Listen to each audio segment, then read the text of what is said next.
My friends, it is wonderful that we are able to speak, I guess virtually, or I'm speaking to you. But this summer, I just wanted to maybe offer a brief reflection and a word of encouragement for you all. As college students, or maybe incoming college students, or recently graduated students, this year and this time has been filled with great turmoil and trial, and I'm sure that many of you are affected in so many different ways by this. There's pandemic and there's sickness, there's fear of sickness, there's all of the interruptions to your life, your academic life, your social life, probably your work.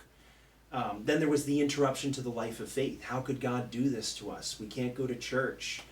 And then we have all of the stuff that's going on in our community, our nation, our world, with these debates about bigotry, racism, prejudice, how we've experienced it, how we perceive it, unfortunately, the acrimony and the violence that is now surrounding these discussions. So there's a lot going on.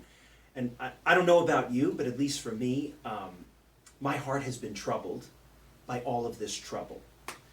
And during these summer months, I just wanted to offer you a practical word of advice. Because Jesus says, he actually says in the gospel, here's a little citation so you can go check this out, make sure I said it right. The Gospel of John, chapter 16, verse 33. Gospel of John, chapter 16, verse 33. It's one of my favorite passages in all the scriptures. But Jesus was giving his final sermon before his death. So he was surrounded at the table by his apostles. He knew that they were going to betray him. They knew that he was going to let them down, but he still shared one last meal with them.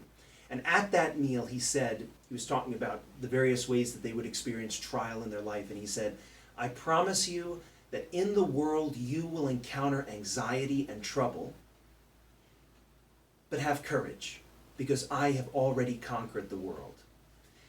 And I think that's something for you to hear this summer. Again, you may be still reeling from the fact that the school year ended so strangely. Maybe some of you enjoyed that, but I would imagine many of you were at least upset that you couldn't see your friends.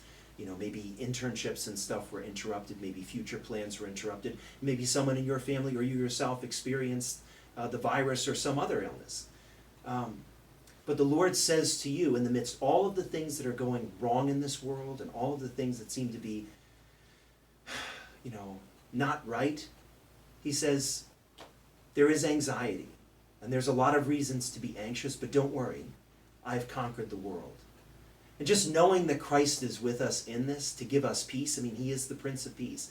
The world looks like everything is totally out of control, but God is still working. And what is the main way that God is working? It's through you, right? Because outside in the world, there is a lot of unrest, and there isn't peace. Why? Because our world is made up of so many people that don't have peace within themselves, right? I think too often we think that the world is a thing unto itself, but we forget that the world, governments, communities, schools, businesses are all made up by people. And where there are individuals that are given over to Christ, and where there are people that are at peace, and where there are people that are focused on true Christian justice and charity and love and compassion, where we have people that have no room, individuals where there's no room in their hearts for sin or hatred, well, so too that spreads out. It affects other peoples and changes the world. So what can you do in this time? Young friends, college students, or those that are college aged, you can use these months amidst all of this turmoil to seek and to strive after peace in your own life. Where in your heart is there room for sin? Where is there in your life places that you have not given over to Christ? How often do you pray? How often do you pray for the people that you are most upset with or most dislike? How often do you pray for those parts of the world that are in most need of God's presence? How many of you reach out to friends and as a group try to grow closer to Christ? When was the last time you visited the church? Even not necessarily when Mass is going on, but just drive by the church to say hello to Christ and to see his house. Those are the little things that you can do, inviting Christ to make his peace reign in your life. And the more you are at peace, and the more that you have given yourself over to Christ, when you go out into the world, you are going to bring that peace there, where it was not already. That is how peace and justice reign in our world. Not by some group out there doing something. It starts with you. It starts with me. So during these months, when it seems like maybe there's not much that you can do, or it may seem like there are just problems that are bigger than you, no. Christ says, yeah, there's anxiety, but take courage. I have conquered the world, and I am conquering the world through you. So these months, give yourself over to prayer.